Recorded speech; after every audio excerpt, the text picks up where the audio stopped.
Ketiga, Muhammad bin Bashar yakni Al-Abdi bercerita kepada kami. Muhammad bin Ja'far bercerita kepada kami. Syubah bercerita kepada kami. Dari Abu Ishaq, ia berkata, aku mendengar Al-Bara bin Azib berkata, Rasulullah adalah lelaki yang berambut ikal, berpostur sedang, bahunya bidang, berambut lebat sampai cuping telinga beliau memakai kain. Aku belum pernah melihat orang yang lebih tampan dari beliau. Keempat, Mahmud bin Ghailan bercerita kepada kami. Waki bercerita kepada kami. Dari Abu Ishaq, dari Al-Bara bin Azib.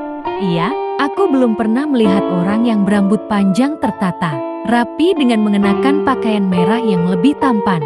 Dari Rasulullah rambutnya kedua bahunya bidang. Beliau bukan orang yang berperawakan pendek ataupun terlalu tinggi.